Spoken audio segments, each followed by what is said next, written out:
bienvenue dans le podcast Paroles d'Histoire. Aujourd'hui, c'est le début d'une série consacrée à l'histoire scolaire. En plus des podcasts qui vont continuer sur des thèmes, des livres, des films historiques, il y aura plusieurs émissions qui vont accompagner les nouveaux programmes de lycée pour donner des éclairages historiographiques aux collègues qui auront enseigné différents chapitres, mais aussi pour intéresser, j'espère, toutes celles, tous ceux qui veulent comprendre la façon dont différents thèmes ont été renouvelés. Dans les deux premiers épisodes, aujourd'hui, comment se fabrique un manuel scolaire, comment ça fonctionne, comment on essaie d'y mettre des renouvellements historiographiques, et dans un deuxième temps, l'émission suivante, la relecture de l'histoire de l'État à l'époque moderne avec Igor Mouni. N'hésitez pas à faire part de vos remarques par mail, sur Twitter ou encore sur le site paroledhistoire.fr. Merci et bonne écoute.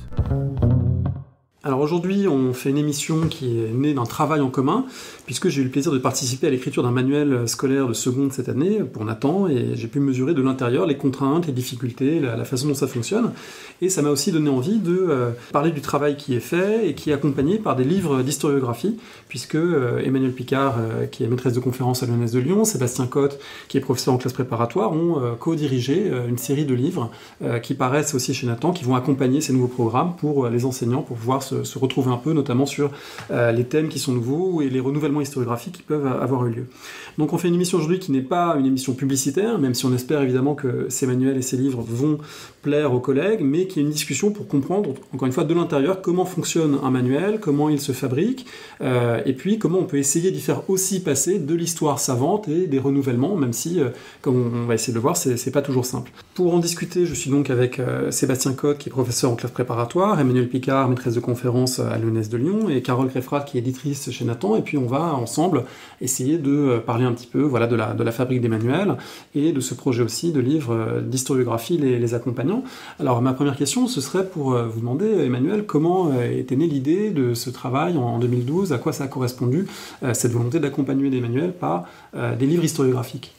En fait, ça correspond à une réforme de l'enseignement de l'histoire au lycée, qui, dans la perspective de faire que les sections S ne passent l'histoire qu'à la fin de la première, et non plus en fin de terminale comme les autres, a entraîné une reconfiguration avec l'idée que donc toutes les sections allaient aller jusqu'à nos jours dans leur programme en première, et donc les sections qui, elles, allaient garder le bac au niveau de la terminale, donc les ES et les L, allaient avoir un programme spécifique, et programme spécifique qui allait donc se décliner sur des questions qui n'étaient pas des questions du tronc général, et avec l'idée qu'en s'appuyant sur ce qu'ils connaissaient déjà de toute l'histoire du XXe siècle, on allait opérer des sortes de carottage thématique autour de grandes questions qui résonnaient avec des questions d'aujourd'hui. Alors il y avait des choses qui étaient assez classiques, il y avait la puissance américaine, bon, sujet assez bien connu par les profs, mais il y avait aussi des innovations assez perturbantes, pourrait-on dire.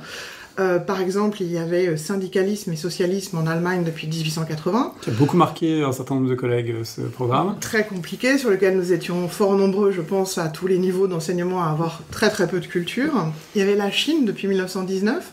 La Chine et le monde depuis 1919. Alors là, c'est pareil, la Chine après 49...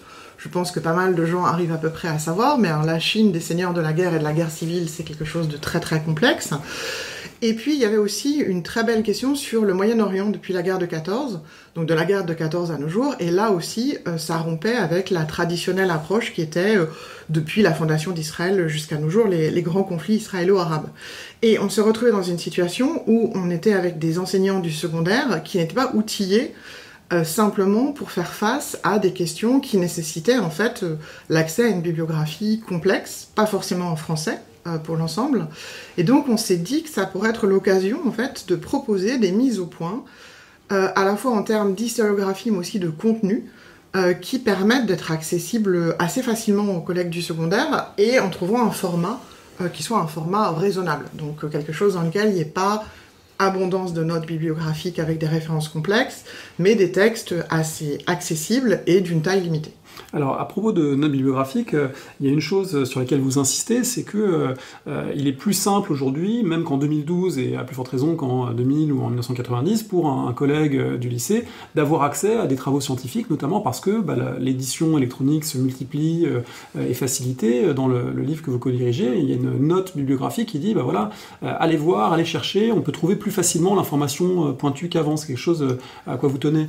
C'est toujours la question c'est une grande discussion qu'on a avec nos élèves, parce qu'une partie de nos élèves en fait vont quitter l'ENS pour enseigner directement. Par exemple, vont choisir de ne pas faire de thèse, Et ils découvrent très souvent brutalement qu'ils perdent tous les accès privilégiés qu'ils avaient à la production scientifique par le biais des portails spécialisés, par le biais des bibliothèques universitaires. Voilà, en tant qu'élève, ils avaient un abonnement qui leur permettait d'avoir accès à des revues, etc. Et puis, produits secondaires, ils le perdent. Ils le perdent complètement. Et donc, ils n'ont plus accès en fait qu'à des choses qui seraient accessibles absolument à tout le monde.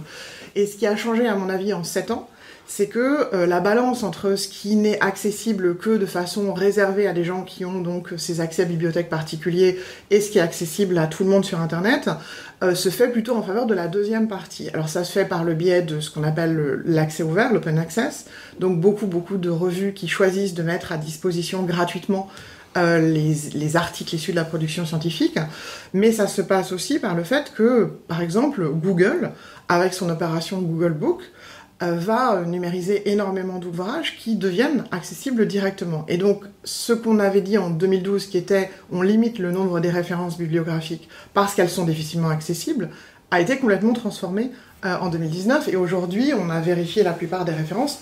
Très nombreuses références sont accessibles assez directement sur Internet, sans gros problème. D'où la note précisant, donnant des pistes en fait, de cet accès. Alors, en 2019, ce qui a changé aussi, ce sont les programmes qui n'ont pas tout à fait la même nature que ceux de 2012, qui pouvaient être un peu déstabilisants. Là, on est plutôt sur des choses en apparence très classiques, des objets d'études, des thèmes assez classiques, et en même temps, ils peuvent être revisités. C'est pas parce qu'ils sont classiques dans l'intitulé qu'ils sont classiques dans les contenus, dans la manière dont les historiennes l'abordent. Et ça aussi, c'est quelque chose que on peut essayer de mettre en place pour les collègues qui vont les enseigner, de voir que derrière un intitulé comme l'affirmation de la monarchie absolue ou l'affirmation de l'État sous l'Ancien Régime, en fait, il y a un certain nombre de choses qui ont été renouvelées, qui ont été repensées. Alors oui, tout à fait. C'est-à-dire que là, notre réflexion, elle est partie en fait d'une manière presque inversée par rapport à celle de 2012, puisque quand on a eu connaissance des programmes, on a fait le constat, comme tout le monde, d'un certain classicisme, et que ce classicisme, effectivement, ne débouchait pas donc sur des objets d'études innovants, ou en tout cas ce sont des objets d'études qui ont déjà été abordés soit au collège, soit au lycée, mais je dirais dans les années 90-2000.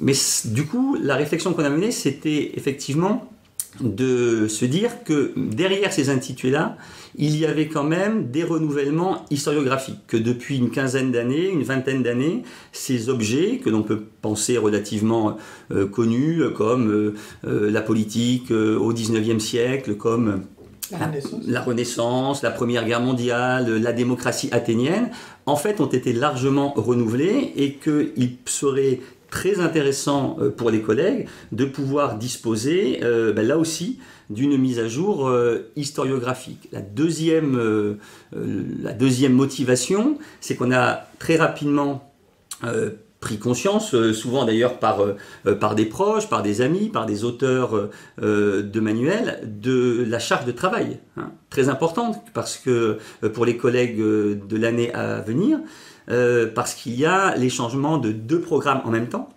seconde et première, et évidemment, on va se poser la question de comment je prépare mes cours, quels outils je peux mobiliser pour le faire, en sachant que j'aurai 2 programmes peut-être à faire, voire 3 avec la spécialité, que j'aurai aussi par ailleurs sans doute plus de classes, puisqu'on le sait, le nombre d'heures d'enseignement diminue, donc plus de classes, on le sait bien, plus de copies, et donc il fallait aussi répondre à cet objectif-là, de leur permettre, dans un volume toujours relativement accessible, en termes de nombre de pages, d'avoir une synthèse la plus efficace possible, renouvelée mais efficace. C'est un peu l'enjeu qu'on a essayé de porter dans cette collection. Une question, moi, qui m'a été posée comme auteur de manuel, qu'on voit parfois arriver, et je pense qui est légitime, c'est est-ce que finalement, en faisant des manuels, des ouvrages de ce type, qui accompagnent une réforme dont on sait que, évidemment, elle a des effets très négatifs par certains côtés, est-ce que finalement, on n'est pas en train de justifier, de légitimer une politique éducative, de légitimer des choix de programmes, des choix de découpage, de réforme du lycée, etc.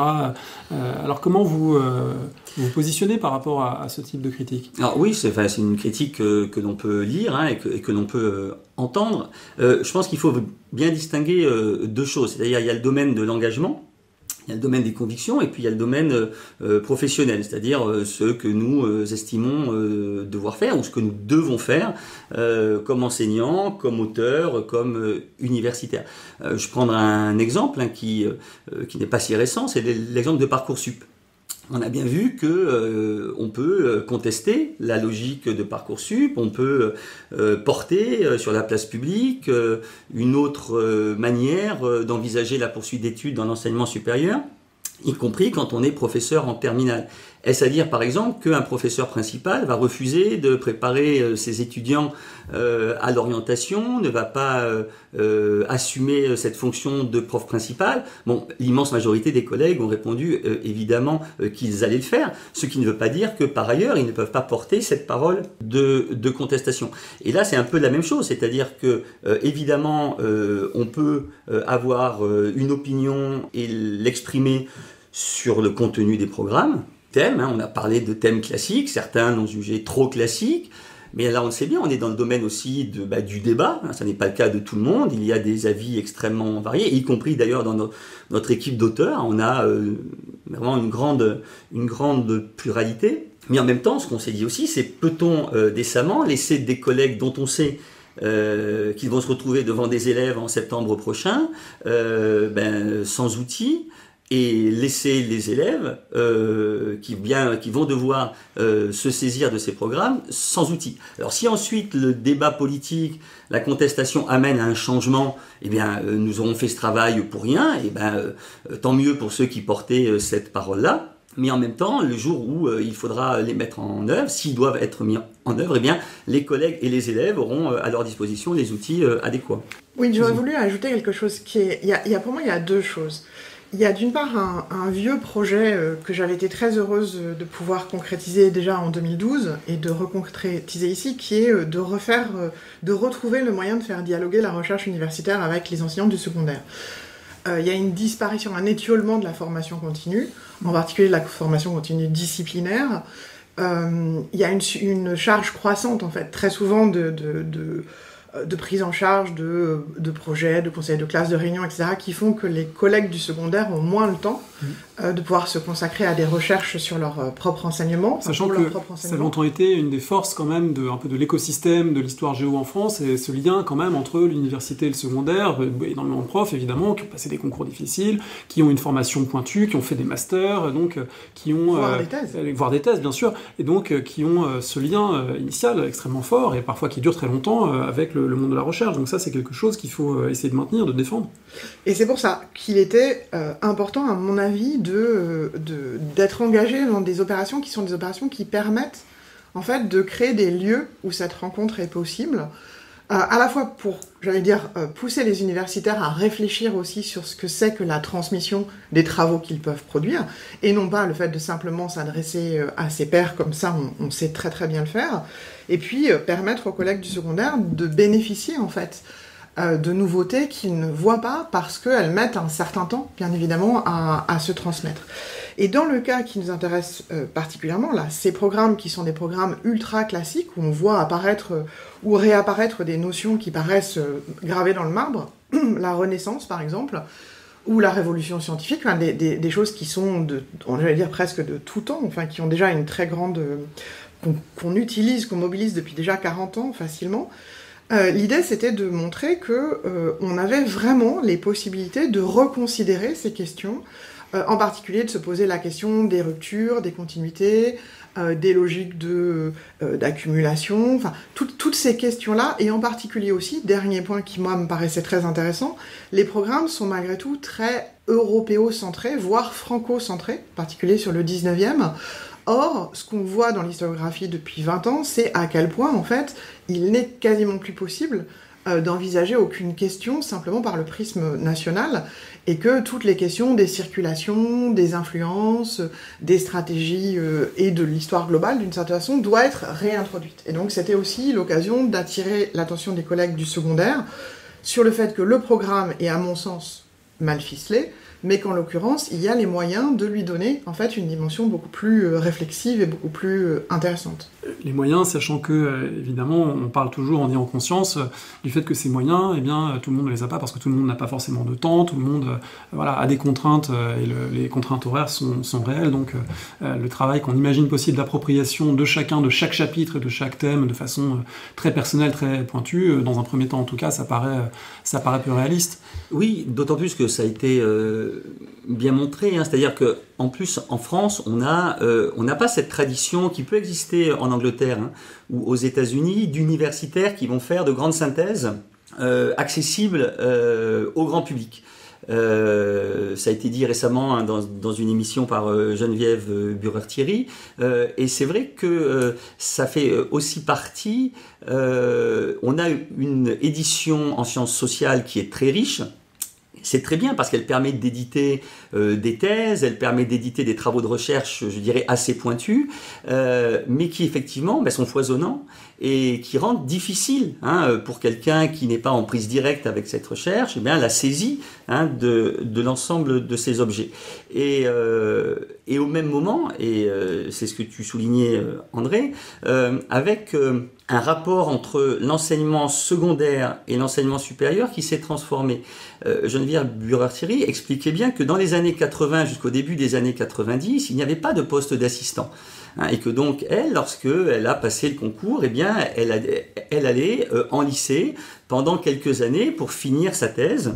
Et ensuite, elle avait un poste, elle a bénéficié, le disait-elle, je crois, des premiers postes d'ATER qui étaient créés. À partir des années 90-2000, ces choses-là se sont transformées. Et donc, effectivement, beaucoup de jeunes chercheurs ou de jeunes chercheuses ne passaient plus par l'enseignement secondaire. Et donc, on a pu avoir effectivement ce sentiment un petit peu de dissociation. Aujourd'hui, les choses, je pense, se transforment. Alors, pas forcément pour de bonnes raisons, c'est-à-dire qu'on a de plus en plus de jeunes collègues qui font des thèses parce qu'il y a une inflation du nombre de doctorats qui est liée à la modification du régime des thèses, que l'on connaît bien, et qui du coup trouvent difficilement leur place dans l'enseignement supérieur. Et donc on se retrouve avec finalement un corps enseignant, avec une petite minorité de ces jeunes collègues qui eux sont très au fait de la recherche, et une majorité de ces collègues qui eux effectivement en ont été un peu plus éloignés. Et je pense que l'objectif là, c'est d'essayer à travers cette collection, de retisser un petit peu ces liens-là qui nous semblent, à Emmanuel et à moi, absolument fondamentaux d'un point de vue pédagogique, du point de vue de la mise en œuvre de ces questions, bien évidemment, mais au-delà. C'est-à-dire que je pense aussi, et on le voit bien aujourd'hui, que dans la question de l'usage public de l'histoire est quelque chose qui nous interpelle tous de plus en plus. Et du rapport à la vérité. Et du rapport à la vérité, et du rapport à la méthode historique.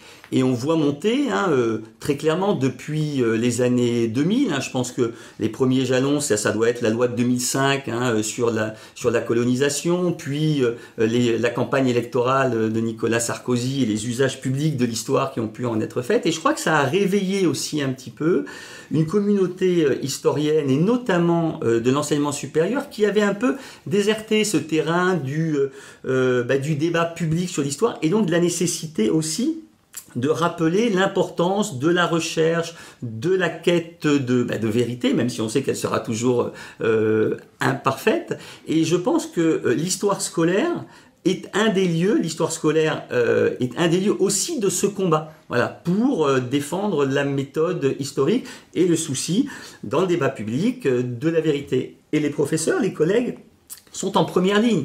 Comme on le voit bien, foisonnent les initiatives. Alors certains vont se tourner vers le théâtre, d'autres vers le cinéma, d'autres vers des festivals. On peut penser au dernier festival à Toulouse, l'Histoire à venir. Voilà. On voit bien qu'il y a cette envie de communiquer la recherche, de la faire infuser davantage dans le corps social. Il ne faut pas oublier les collègues, il ne faut pas oublier l'enseignement secondaire. Et je pense que ça participe aussi de notre projet. Alors ça rappelle aussi que cet enseignement et les manuels comme outils d'enseignement, c'est quand même des lieux très contradictoires, des outils qui sont en tension entre plusieurs usages, entre plusieurs impératifs. Il faut être fidèle à des programmes, il faut traiter les programmes parce que les programmes sont fixés et il faut pouvoir donner aux collègues et aux élèves les moyens de les suivre, mais il faut aussi en même temps essayer de faire passer d'autres choses que les programmes qui vont venir les enrichir, qui vont venir les contourner, qui vont venir apporter des nuances, etc. Et puis il faut aussi fournir des méthodes qui sont pas seulement historiques, mais aussi qui ont des finalités civiques, comme ça vient d'être dit. Donc le manuel, finalement, est un objet très contradictoire aussi dans les usages qui en sont faits. Et ça remonte, Carole, des retours d'enseignants que vous avez, quand vous organisez des retours, des tables rondes, etc. Il n'y a pas un seul usage univoque du manuel, et donc il n'y a pas une seule finalité de ces manuels. Oui, complètement. Donc nous, les manuels, on les teste régulièrement auprès de nombreux enseignants dans toute la France, pas uniquement à Paris, comme on pourrait le penser. Et effectivement, c'est un vrai exercice d'équilibriste pour essayer de séduire le plus grand nombre d'enseignants. C'est-à-dire que certains vont en avoir besoin, surtout évidemment les jeunes enseignants au départ, ils sont quand même contents de trouver des chapitres assez bien ficelés sur lesquels ils peuvent s'appuyer. D'autres vont aller piocher à droite, à gauche. Et nous, notre travail, c'est d'essayer de trouver la formule, évidemment, qui plaise au plus grand nombre, et puis surtout qui soit utile et aux enseignants et aux élèves, auxquels on pense toujours en réalisant ces ouvrages. Il y a une donnée qui est en train de changer de manière assez massive le rapport au manuel, c'est aussi le passage au numérique qui comporte énormément d'enjeux, on peut peut-être pas tous les aborder, mais il y a aussi bien des enjeux financiers, parce qu'il y a un certain nombre de lieux où on dit que finalement on n'a plus les moyens du papier, on va passer au numérique, ça pose quand même des problèmes, y compris en termes cognitifs, c'est pas la même chose, c'est pas le même objet, et puis aussi des questions sur les méthodes d'apprentissage, sur la pédagogie, tout ça c'est un vaste chantier qui est en cours, auquel vous réfléchissez, Sébastien, Carole. Alors c'est un vaste chantier qui a commencé il y a bien longtemps, parce que le virage du numérique, ça fait à peu près 10 ou 15 ans, je pense qu'on l'a commencé, on n'est toujours pas sorti. C'est vrai qu'il y a cette idée que le numérique serait moins cher que le papier. Bon, ça, on se rend compte quand on visite les classes que c'est pas toujours vrai. Il y a des problèmes de support, de maintenance.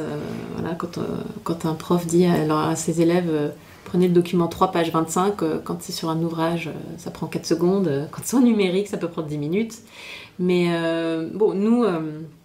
En tant qu'éditeur privé, on est là pour suivre les directives du ministère. De toute façon, de la même façon qu'un programme, on ne peut pas, en tant que Nathan, ne peut pas dire ce programme n'est pas bien, on va faire autre chose, on ne va pas le suivre. Non, c'est vraiment pas à nous de décider ce genre de choses. Donc de la même façon, sur le numérique, ce sont des décisions prises par les régions, par l'État. Donc nous, on propose une version en papier, une version en numérique. C'est vrai que les usages du numérique sont difficiles à évaluer. On essaye, on a testé pas mal de choses. Et en fait, évidemment, ce dont on se rend compte, comme bien souvent, c'est que c'est pas tout noir, tout blanc. C'est que le papier garde sa place et il y a des usages numériques qui sont aussi extrêmement stimulants et intéressants. Après, c'est vrai que vouloir tout numérique, ça peut compliquer les choses. Oui, parce que je pense que ça pose des problèmes, effectivement, donc des problèmes d'usage en classe. Il se trouve qu'on a très régulièrement, nos éditrices se rendent dans des classes, elles assistent à des leçons, elles rencontrent des collègues qui leur font part des difficultés, on vient de le dire, très concrètes, très matérielles, la robustesse du réseau Wi-Fi, la capacité, peut-on recharger dans une même salle 15 tablettes en même temps ou 15 ordinateurs portables, c'est pas très évident. Comment faire cours si la région a fait le choix non pas de la tablette mais de l'ordinateur, comment faire cours devant une classe où vous avez maintenant quand même en seconde, il faut bien le dire, 35, 36, 37 élèves dont évidemment l'ordinateur est ouvert et donc ça veut dire que la difficulté à regarder ce qui se passe réellement dans la classe. Alors évidemment on dira que il y a des outils pour le faire, mais l'enseignant il doit aussi faire cours, il a 55 minutes, il doit faire l'appel, il doit mettre en place sa séquence, donc si tout le monde doit allumer son ordinateur, a des problèmes de batterie, ça pose un certain nombre de problèmes. Ça pose aussi des problèmes, je dirais aussi de choix, alors peut-être pas philosophiques, mais la question de la place du livre, la question de la place de l'imprimé dans nos sociétés, dans les processus d'apprentissage, de lecture. Ça pose aussi la question de l'accès plus ou moins égal, je dirais d'un point de vue social. Évidemment qu'il y a peut-être des régions où il va y avoir une gratuité ou des aides pour certaines familles, mais c'est toujours pareil, c'est la question des seuils qui peuvent poser un certain nombre de problèmes. C'est aussi la question de la place du livre dans le foyer, qui est aussi, je pense, un aspect très important. Bref, tout ça pour dire que, comme éditeur et moi comme directeur, évidemment, on va faire des livres numériques, nous savons faire des livres numériques, nous savons faire des livres papier. Mais je pense que il ne faut pas oublier que ça là, c'est un outil et donc les enseignants doivent être absolument libres, je pense, du choix. Je pense que on sait bien que ça n'est pas vraiment le cas, puisqu'il y a de fortes pressions dans certains cas pour un passage au tout numérique. Je pense que ça se questionne, je pense que ça doit se débattre, et je pense que les enseignants, comme ils ont la liberté, et c'est très bien la liberté du choix du manuel. Il n'y a pas en France de manuel d'État, il n'y a pas de manuel estampillé. Carole l'a dit, on a un programme. Nous le suivons, alors après, on pourra y revenir, mais dans les interstices du programme, ou dans les non-dits du programme, ou dans parfois des choses un peu mal formulées du programme, on va pouvoir venir caser un certain nombre d'orientations qui nous tiennent à cœur. Là, c'est un peu la même chose. Je pense qu'il faut qu'il y ait du débat, il faut que les équipes enseignantes puissent arbitrer en conscience entre le numérique et le papier. Je rebondis sur un point qui vient d'être soulevé. Il n'y a pas de manuel d'État. Je pense que c'est très important. Évidemment, beaucoup de ceux et celles qui nous écoutent le savent et travaillent au quotidien avec ces outils, avec ces manuels, mais peut-être que pour d'autres, c'est moins évident. Il y a tellement de confusions qui sont faites, notamment dans les médias, autour des programmes et des manuels, parce que régulièrement, on a des indignations, plus ou moins artificielles et farfelues, qui arrivent, autour soit de telle question n'est pas dans les programmes, c'est la catastrophe, c'est la fin du monde, Verdun ne sera plus enseignant première, on pourra en reparler, ou inversement, telle chose figure dans un manuel, donc l'éducation nationale a choisi d'insister là-dessus, quel scandale, etc. Alors, il faut peut-être rappeler une nouvelle fois et distinguer clairement les deux, le programme, le manuel, il y a une complémentarité, mais c'est quand même deux univers différents. Ah oui, ce sont deux choses différentes et qui effectivement, tu as raison, sont très souvent confondues.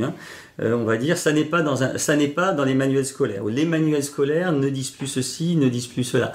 Je me souviens effectivement, chaque changement de programme engendre son lot de polémiques. Il faut donc les aborder, je dirais, avec beaucoup de recul et beaucoup de tranquillité. Mais effectivement, rappeler quelques éléments, je dirais, de base. Il y a un programme. Ce programme, ce ne sont pas les éditeurs qui le choisissent, ce ne sont pas les auteurs non plus, c'est le ministère, c'est les groupes de travail et le Conseil supérieur des programmes. Donc, si on a à se plaindre de quelque chose, il faut peser vers les concepteurs de programmes. C'est vers eux qu'il va falloir faire remonter. Je pense à des associations, par exemple, d'historiens, de spécialistes, ou même des associations qui peuvent porter des mémoires. Le manuel scolaire, il suit un programme. Et ce programme, évidemment, il nous oblige. C'est évidemment, ça c'est absolument central. Ensuite, donc, je pense en particulier, lorsque certains mots de vocabulaire, comme totalitarisme, comme Shoah ou génocide. Il y a quelques temps, il y avait eu une polémique, il y a quelques années, sur le fait que ça n'était pas dans les manuels. Il faut se tourner vers le programme. C'est la première chose. Deuxième confusion qui est souvent faite, c'est la confusion entre, et là je rebondis André sur la polémique sur Verdun, c'est la confusion entre le programme, le manuel et le cours du professeur. Alors ça, c'est aussi comme si l'enseignant était là uniquement pour annoncer ce qui est écrit dans le manuel, qui lui-même annonnerait ce qui est dans le programme. Alors évidemment, on le sait bien, et ça a été dit tout à l'heure, il y a des usages extrêmement multiples du numérique. Carole du manuel, Carole l'a rappelé pour le numérique, mais voilà... Pour certains, ça va être le manuel, c'est juste une banque de documents. Pour d'autres, en revanche, on va y renvoyer l'élève, on va utiliser le cours. D'autres vont beaucoup l'utiliser, pas beaucoup. Mais ce qui se passe en classe n'a rien à voir avec ce qui est écrit dans le manuel. Nous essayons de concevoir des pages qui soient directement utilisables pour permettre à l'enseignant d'économiser notamment du temps de préparation, mais nous savons très bien, pour être régulièrement dans les classes, parce que nos auteurs sont des enseignants, que ça ne se passe pas comme ça, et que donc, par exemple, pour revenir sur Verdun, c'est pas parce que Verdun n'est pas explicitement cité comme point de passage sur la Première Guerre mondiale, donc dans le programme de première, alors que la bataille de la Somme est mentionnée. Qui a fait un peu d'histoire de la Première Guerre mondiale, c'est très bien qu'il sera très compliqué d'expliquer la bataille de la Somme, c'est pas André à toi que je vais l'apprendre, sans aborder la bataille de Verdun, et quel enseignant parlera de l'expérience combattante sans aborder la question de Verdun. Donc, bien évidemment, il faut aussi faire confiance aux enseignants qui sont des professionnels, voilà, qui sont des professionnels, qui ont fait des études, qui ont été validés pour cela, et qui, je pense, savent très bien ce que le manuel peut leur apporter, mais aussi ce qu'ils apportent, ce qu'ils font dans leur cours. D'autant que, juste un point sur cette question précise, d'autant qu'un professeur en lycée à Nancy aura évidemment beaucoup plus de possibilités et choisira de passer un peu plus de temps sur Verdun et amènera ses élèves, alors que quelqu'un qui sera à Toulouse ou Perpignan pourra le faire moins ou plus d'ailleurs en se basant sur des documents. Voilà, donc il y a aussi des marges de liberté qui ne sont pas énormes compte tenu des horaires mais qui existent et qui permettent de s'approprier de façon différenciée suivant les établissements, les collègues, les programmes, et ça, il faut évidemment toujours le rappeler. Emmanuel ? Moi, je suis toujours un peu perplexe vis-à-vis des programmes du secondaire, alors que je n'enseigne plus. Je les ai enseignés il y a peu de temps, en fait, et je me souviens de les avoir quand même ressentis comme une forte contrainte. Mais le fait est que quand je regarde les programmes tels qu'ils sont construits, je n'arrive pas à mesurer, justement, quelle est la marge de manœuvre dont disposent réellement les enseignants. Et là, vous faites mention d'un quelque chose qui est désigné dans les programmes sous le nom de points de passage et d'ouverture, que les gens actuellement désignent par PPO, bien compris. Donc on en a 4 pour la guerre de 14, en gros la bataille de la Marne de septembre 14, les Dardanelles, la Somme et la dernière offensive allemande du printemps 18. Et la question c'est toujours dans quelle mesure est-ce qu'il pourrait être utilisé au moment des évaluations.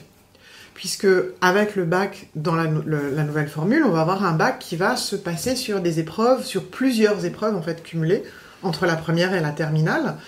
Et donc, la question, c'est est-ce qu'il n'y a pas un risque ou est-ce qu'il n'y a pas une tendance à ce que ces points de passage et ouverture soient des attendus des élèves, ce qui voudrait dire qu'on pourrait bien leur faire Verdun, mais on leur ferait Verdun en plus.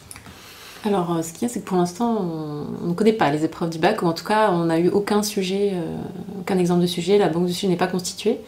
Et dans les textes, il n'est pas précisé sur ces points de passage, il n'y dit nulle part qu'ils seront l'objet de l'étude de l'analyse de documents. Donc là, on est bien en peine de répondre à cette question. Tout à fait, d'autant plus que, en tout cas dans les échanges que les corps d'inspection ont pu avoir avec les enseignants récemment, il a été rappelé qu'effectivement ces points de passage et d'ouverture sont obligatoires, ça c'est tout à fait clair, mais d'abord que voilà, justement leur mise en œuvre est quand même laissée à la liberté de l'enseignant, qui peut choisir d'y consacrer du temps ou de le faire sur une forme sous forme d'exposé, par exemple, pour prendre cet exemple-là, et en tout état de cause, ces points de passage ne suffisent pas à traiter le programme, c'est dit très clairement, puisque les programmes distinguent bien les points de passage et d'ouverture d'un côté et les objectifs de l'autre.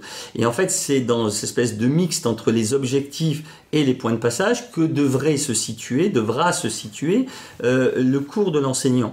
Entre parenthèses, ça a déjà été un petit peu abordé, on peut se poser la question du contenu des programmes. Moi, je poserais aussi parfois la question de la lourdeur de ces programmes. Parce que quand on cumule les points de passage et d'ouverture avec le nombre des objectifs, et qu'on met ça en regard avec le nombre d'heures, notamment en classe de seconde et de première tronc commun, je ne parle pas de la spécialité, où là effectivement il y a plus d'heures et sans doute des modalités à inventer, parce que c'est nouveau, qui permettront peut-être et sans aucun doute aux enseignants de bien se saisir de ce programme.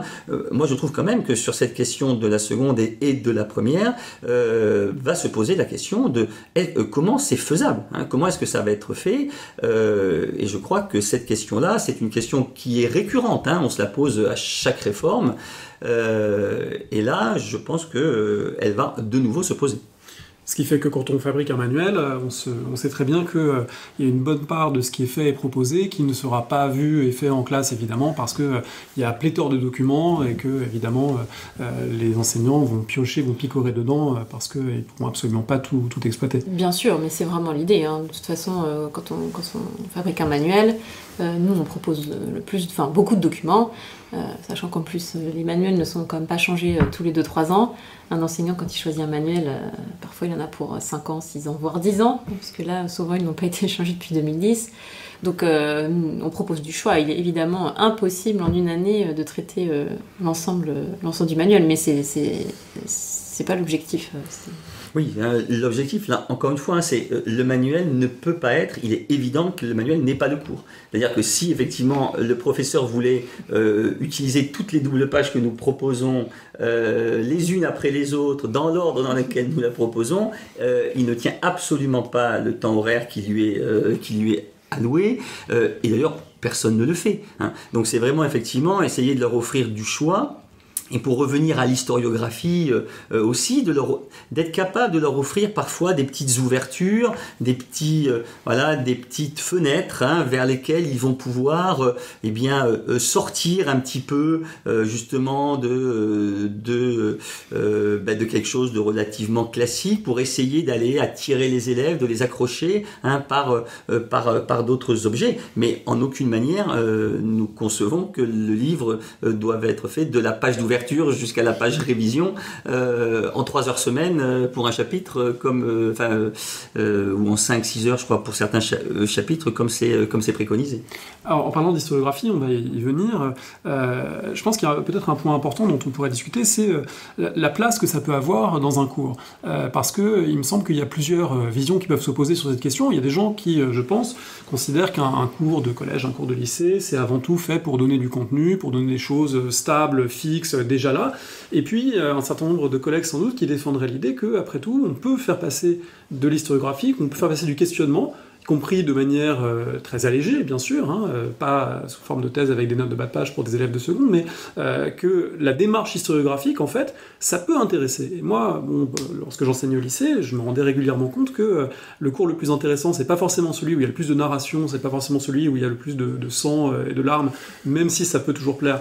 Mais en revanche, celui où on montre qu'il y a des questions qui se posent pour les historiens, qu'il y a des sujets de recherche qui sont pas clos, ça a tendance à intéresser les élèves. Dans les anciens programmes, les questions sur les mémoires de la guerre d'Algérie, les mémoires de la Seconde Guerre mondiale, étaient des questions qui régulièrement accrochaient l'intérêt. Donc l'idée que l'historiographie peut avoir aussi une vertu pédagogique, elle me semble intéressante à creuser.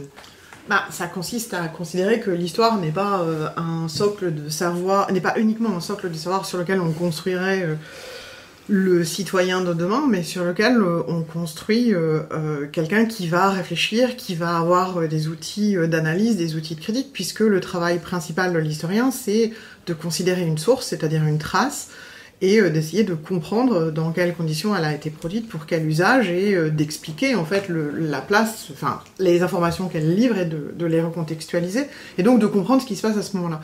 Et moi, ce qui m'a toujours posé un problème avec les programmes tels qu'ils sont conçus en France pour l'enseignement de l'histoire, c'est qu'ils sont très prescriptifs.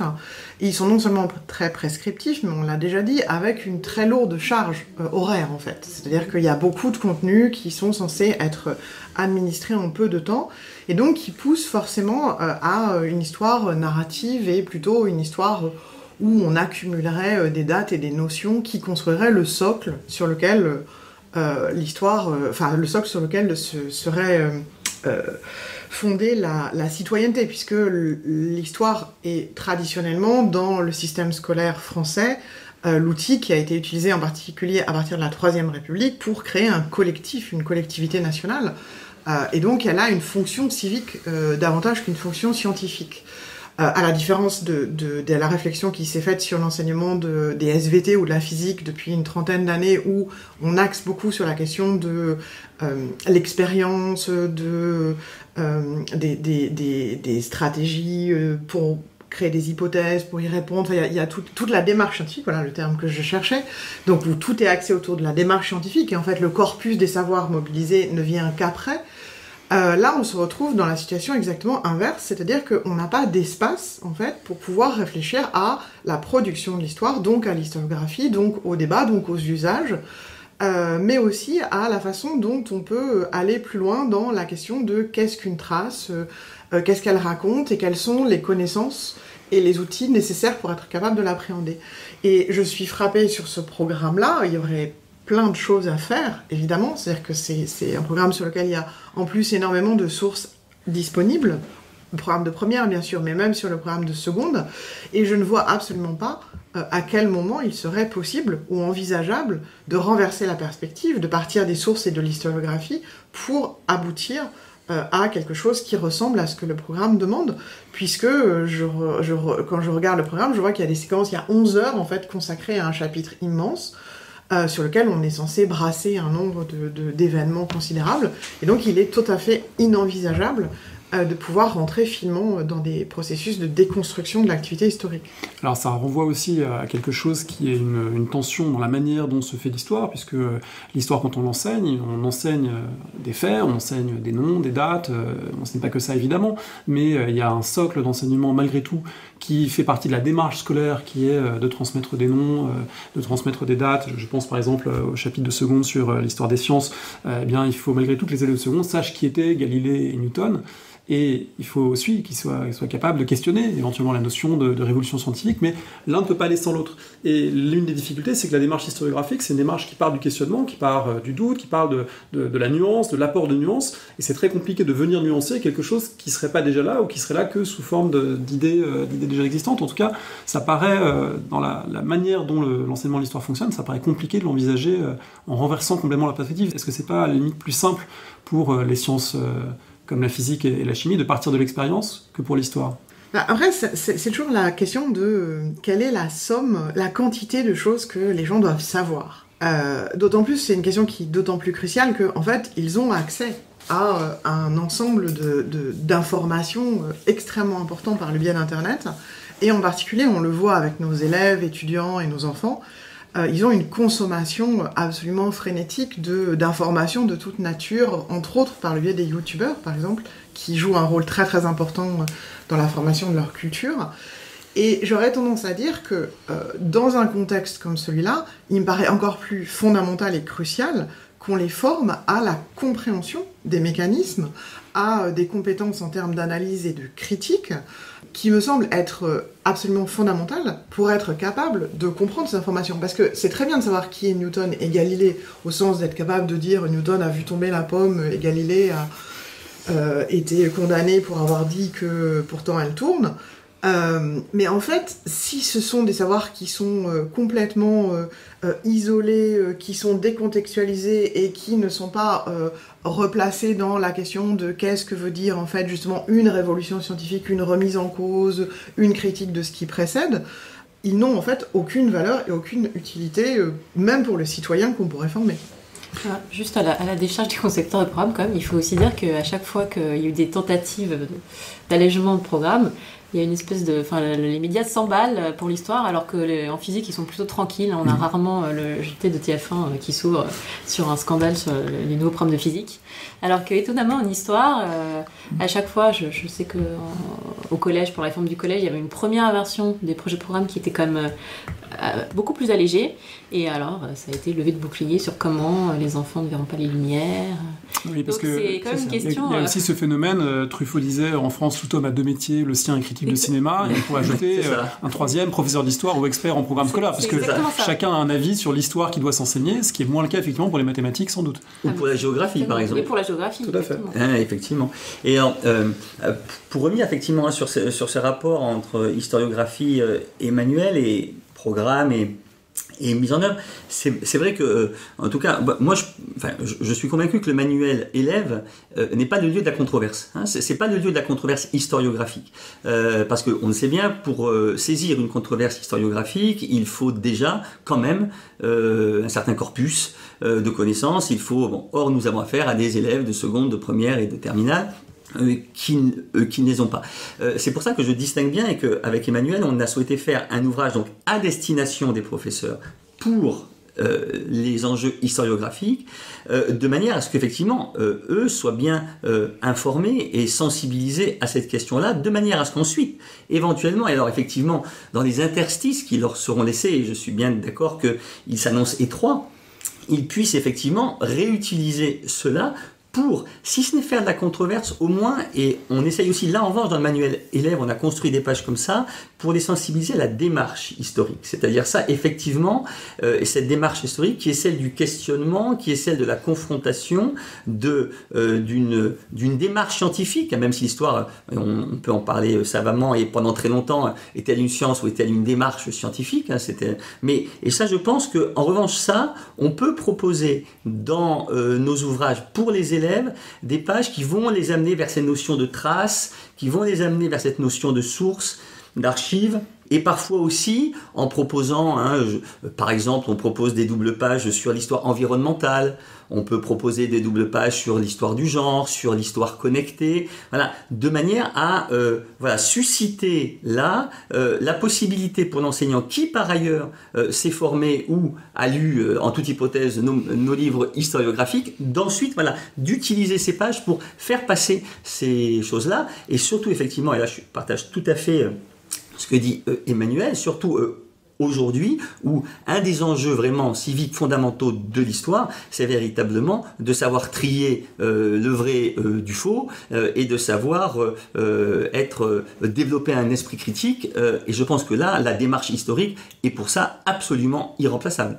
Ces doubles pages, ces tentatives d'infuser comme ça dans le manuel des éléments historiographiques, moi j'ai essayé de me prêter aussi à l'exercice en y travaillant, c'est à la fois très intéressant, c'est aussi très compliqué, et je pense qu'on peut en venir à ce volet concret de comment se fabrique un manuel, parce que pour les avoir longtemps utilisés comme enseignant, j'étais très critique, et puis de l'intérieur on se rend compte que en fait, il y a un certain nombre de raisons pour lesquelles il y a tel document et pas tel autre, que voilà, parfois il faut un document vertical pour que la double page fonctionne et pas un document horizontal, et puis ça n'a pas forcément du sens tel qu'on l'avait conçu, mais en même temps il faut que ça passe comme ça. Alors est-ce qu'on peut dire un mot peut-être de ces contraintes qui en plus étaient cette année redoublées par le calendrier très, très serré, donc quelques éléments peut-être pour, là encore, les gens qui nous écoutent qui ne savent pas toujours comment se fabrique un manuel et pourquoi l'objet qu'ils ont entre les mains présente ces caractéristiques parfois qui les désarçonnent ou qui les décontenancent.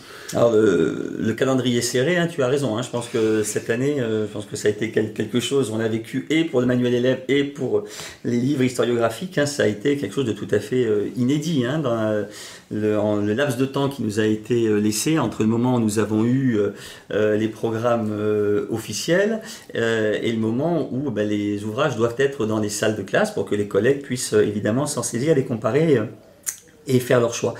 Oui, c'est vrai, voilà, mais toute écriture est contrainte.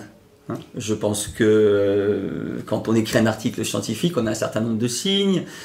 Quand on écrit une thèse de doctorat de la même manière, quand il faut que cette thèse se transforme en ouvrage destiné au grand public, je pense que l'éditeur revient derrière et demande un certain nombre de corrections. Nous aussi, évidemment. Et les premières contraintes, effectivement, c'est des contraintes d'ordre éditorial, c'est-à-dire il y a une maquette. Voilà. Cette maquette n'est pas exclusivement composée de documents.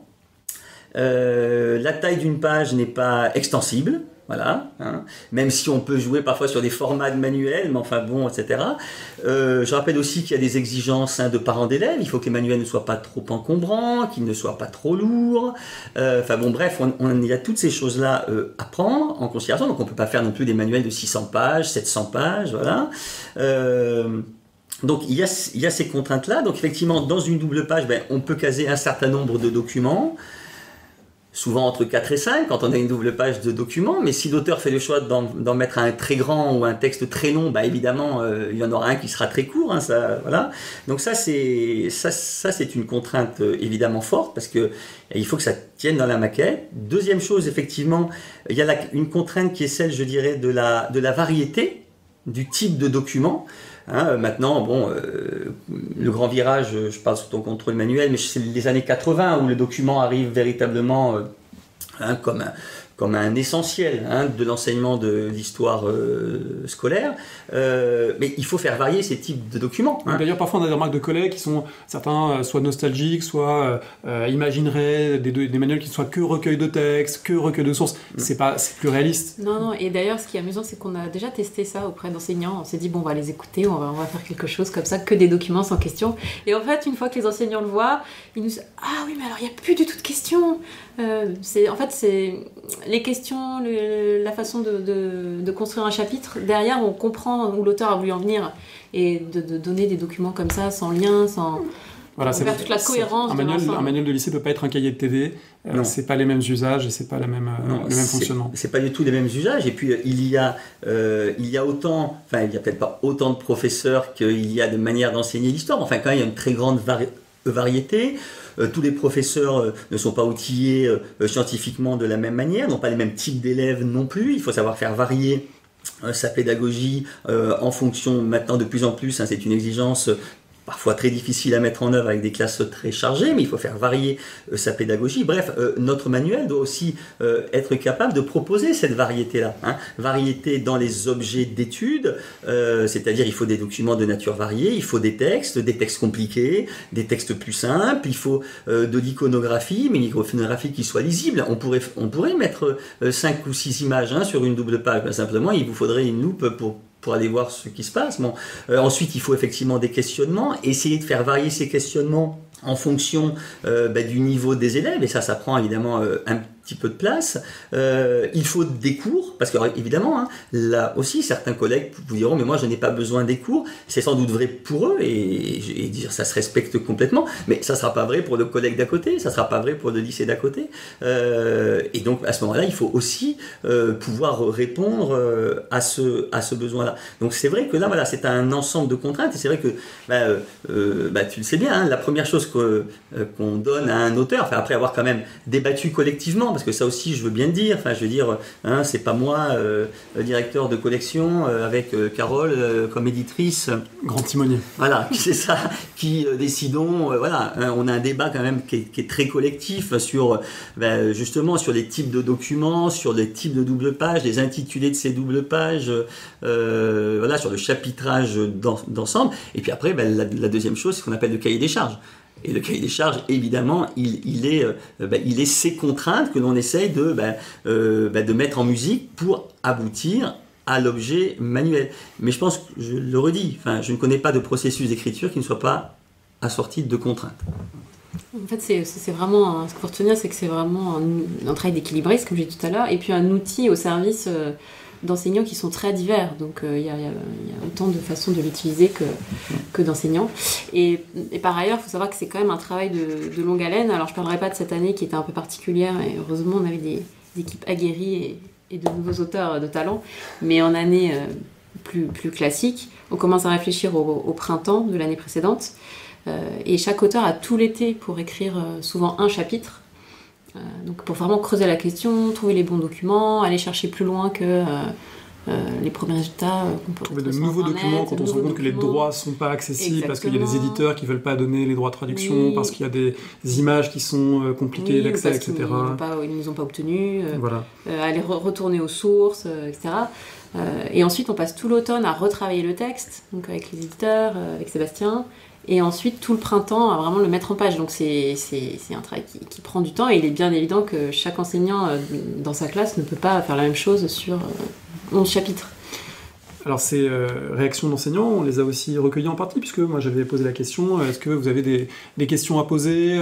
C'est l'occasion d'en discuter, donc j'ai plusieurs questions comme ça. Alors certaines ont déjà un petit peu répondu, mais je les passe peut-être en revue, et puis on voit qui veut donner une réponse. Une question qui est posée par un collègue, Tolosa Media: comment choisit-on les auteurs ? C'est une question effectivement qui revient souvent, et alors maintenant en plus avec les réseaux sociaux et notamment Twitter, en plus on est sollicité maintenant, évidemment assez directement pour devenir auteur, ce qui D'ailleurs, ce qui est intéressant, parce que ça veut dire que c'est un métier un métier, en tout cas, c'est une activité qui intéresse et qui, de ce point de vue-là, est quand même effectivement recherché. Alors, le choix d'une équipe d'auteurs, c'est d'abord, et ça, je pense qu'il faut bien le dire, c'est d'abord la question de la compétence. La compétence scientifique, c'est-à-dire on a des auteurs qui, soit en raison de travaux universitaires, formation professionnelle, compétences pédagogiques, on a beaucoup d'auteurs qui sont investis dans des actions de formation, qui sont des enseignants chevronnés, voilà, donc ça c'est la première chose. Ensuite, effectivement, il faut une forme d'adaptabilité aux contraintes. Voilà, ça c'est tout à fait accepter de se faire corriger par les éditrices, par la direction de collection. Accepter le travail en groupe aussi, parce que comme je l'ai dit, c'est une conception, même s'il y a évidemment une direction éditoriale et une direction de collection, mais c'est quand même un travail qui est collectif. Donc ça, c'est la première chose. Voilà, c'était une question de Guillaume Pollack aussi. Comment équilibrer et arbitrer parmi les divergences historiographiques entre les autrices et les auteurs? Quel est le rôle du directeur? Voilà, donc c'est ça. Le rôle du directeur, ça va être en relation avec l'édition, c'est de construire une équipe homogène et diversifiée. Alors c'est quand même, voilà, c'est-à-dire homogène parce que justement des gens compétents, des gens adaptables, des gens qui travaillent rapidement, surtout cette année, mais aussi effectivement des profils très divers. Quand on regarde notre équipe ou nos équipes, on a des professeurs de tout grade.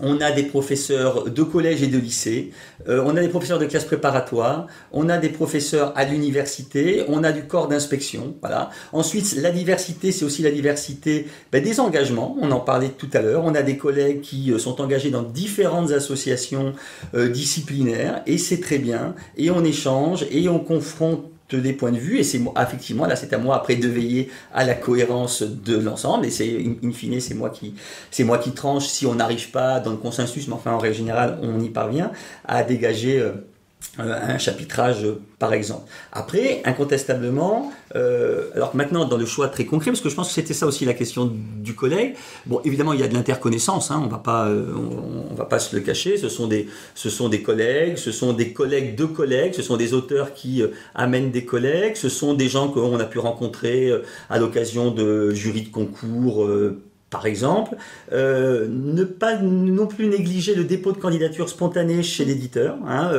Nathan reçoit de très nombreuses demandes que nous étudions systématiquement. Nous faisons faire d'ailleurs des tests à certains auteurs.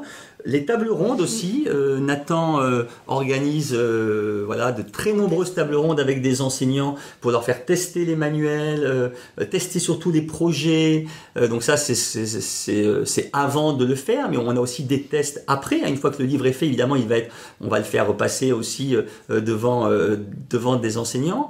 Et là, on peut avoir des enseignants qui vont nous faire des remarques pertinentes. Et là, par exemple, dans l'équipe de seconde de cette année, il y a par exemple un de nos auteurs qui est directement issu de cette table ronde. Voilà. Donc, c'est quand même extrêmement varié.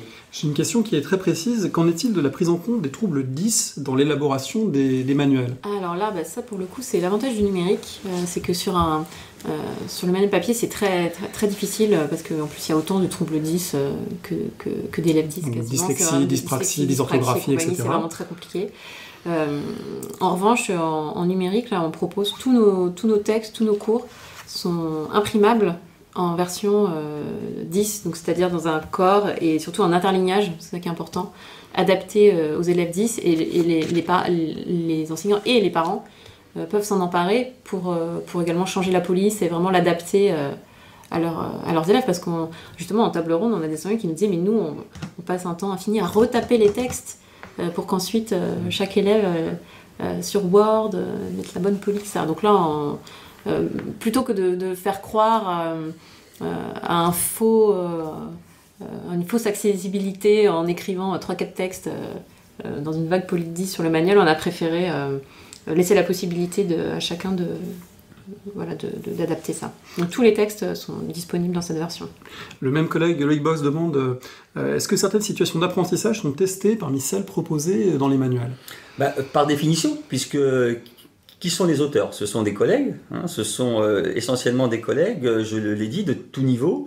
Et donc évidemment, lorsque ils se saisissent d'un chapitre, eh bien, ce sont des choses qu'ils ont fait en cours, ce sont des choses qui, donc de leur pratique, de celles de leurs collègues, et bien souvent aussi, d'ailleurs, on le voit, hein, dans la pratique d'écriture, hein, on a certains collègues certains de nos auteurs qui testent, je dirais, in vivo, c'est-à-dire qu'ils imaginent une double page et puis ils vont voir comment est-ce que ça fonctionne directement en classe. Cette question, en plus de la pratique, je dirais, réelle et concrète, hein, de l'enseignant, donc elle est effectivement liée à nos auteurs, elle est liée aussi à nos éditrices, hein, parce que là, encore une fois, une éditrice est très important, hein, dans un manuel, hein, c'est vraiment... C'est au féminin parce que c'est vrai qu'on est... Oui, alors les éditrices, parce que chez Nathan, ce sont des éditrices. Mais l'éditeur ou l'éditrice, c'est vraiment c'est fondamental. Enfin, moi, sans elles, c'est impossible d'arriver. Hein. Ce sont vraiment celles qui font l'interface, parce qu'on peut en reparler aussi avec tous les métiers, parce qu'on n'imagine pas le nombre de métiers, hein, qui travaillent à la réalisation d'un livre scolaire. Et ces éditrices, elles vont dans les classes. Elles vont dans les classes toute l'année, elles répondent, et là aussi, elles répondent il y a des enseignants qui sont rencontrés. Elles demandent avant, rassurez-moi. Elle demande aux collègues.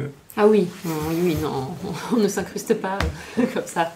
Non, mais c'est important de dire que c'est vrai que c'est un vrai travail collaboratif. Alors à la fois entre les auteurs qui, effectivement, quand ils découvrent souvent le travail, les enseignants quand ils découvrent le travail d'auteur, ce qui leur plaît le plus souvent, c'est cet aspect collaboratif, les réunions, discuter sur son chapitre, etc. Je confirme. Voilà. L'éditrice, mais aussi vraiment des gens qui interviennent et qui sont très très importants pour l'élaboration de l'ouvrage. Donc je pense à l'iconographe. Ça, c'est fondamental. Celle ou celui qui va aller chercher les documents iconographiques et dans des agences. Enfin, c'est vraiment des parce que images qu'on ne trouverait pas comme ça. Tout n'est pas sur Internet. Hein, non, mais c'est même l'intérêt. C'est même l'intérêt, c'est d'aller... Parce que évidemment, on peut tous se dire, mais c'est facile, hein, on fait une petite recherche Google et on a un certain nombre d'images qui vont sortir.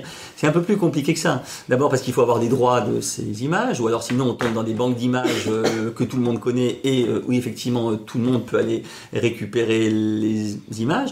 Ensuite, une fois qu'on a ces images, il faut aussi les avoir en haute définition, hein, parce qu'il faut pouvoir les imprimer de manière qualitative. Et puis voilà, et iconographe, c'est un métier. Enfin, ce sont des gens, en tout cas l'iconographe qui travaille avec nous, qui connaissent tous les fonds d'archives, tous les fonds privés, les fonds publics. Oui, parce que Google Images n'a pas tout, contrairement à ce qu'on pourrait croire. Hein, quand on choisit un document, parfois on le choisit parce qu'on l'a vu dans un ouvrage savant, dans les pages, dans le cahier photo de l'ouvrage savant. Il n'est pas du tout sur Google Images, mais c'est celui-là qui va être pertinent pour la double page dont on a besoin. Et là, et tu sais bien qu'on peut arriver avec une excellente idée. Je pense à une double page que tu as fait sur la constitution des Athéniens. On peut arriver avec une excellente idée, et la première chose qu'on va tester avec l'iconographe, c'est est-ce que cette idée, est-ce qu'elle est réalisable, c'est-à-dire est-ce qu'on va pouvoir obtenir l'image que tu souhaitais, dans la qualité que tu souhaitais, de manière à pouvoir faire ce travail. Et ce sont donc des gens, qui travaillent, enfin, avec nous, hein, et ce sont des métiers aussi, hein, et puis toutes ces agences d'images, effectivement, elles existent et faire vivre. Et voilà, et elles vivent et elles nous sont extrêmement précieux. Il faut aussi parler de la cartographie. C'est un travail aussi très important. Voilà, de ceux qui font les schémas, les infographies. Ça, ce sont des choses. Les auteurs arrivent en disant voilà, moi je voudrais ceci. Voilà. Et par magie, et par magie, effectivement, ça se met en place. Et donc, évidemment, les graphistes, les maquettistes. On passe des mois à réaliser ces pages. Dernière question peut-être, une auditrice demande « Que faites-vous concrètement pour rappeler que les femmes ont été autant actrices de l'histoire que les hommes ?» Alors, qu'est-ce qu'on fait concrètement ? Eh bien, dans le manuel, on y fait très attention. Alors ça, c'est incontestablement, et c'est très heureux, c'est une des grandes évolutions des 10-15 dernières années, hein, que l'on perçoit, pas tellement et pas toujours dans les programmes, mais que du coup, nous mettons vraiment un point d'honneur à essayer de faire, c'est-à-dire on va essayer systématiquement de permettre dans les documents, dans le choix des documents, dans le choix des textes, dans le choix des autrices, dans le choix des thématiques abordées, de veiller à cette mixité. Voilà.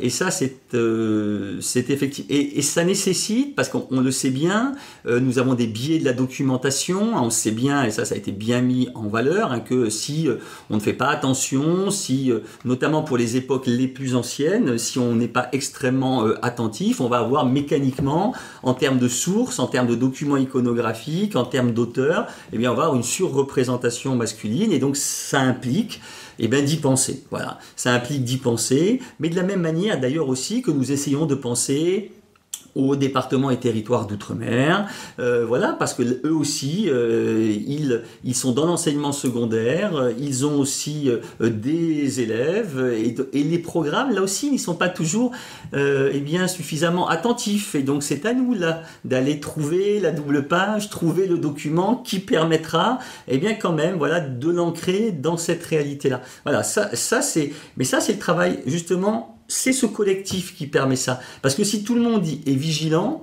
à chaque étape du processus de fabrication, de l'auteur, du directeur, de l'éditrice, de l'iconographe, on aboutit à un manuel mixte. Enfin, voilà. Donc je pense que ça, c'est effectivement une vraie préoccupation. D'autant qu'effectivement, l'édition est un milieu très féminin. On a des éditrices très sensibles à ce sujet et qui veillent au grain. Merci à tous les trois. Merci.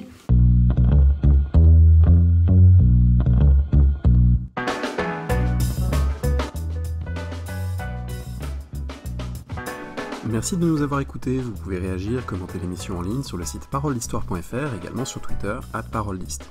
Restez à l'écoute car l'émission suivante porte sur le programme de seconde avec Igor Moulier qui va commenter la question de naissance de l'État moderne et de ses transformations. Et puis on se retrouve dans 15 jours pour un autre aperçu historiographique sur l'histoire du 19e siècle en lien avec le programme de première. À bientôt.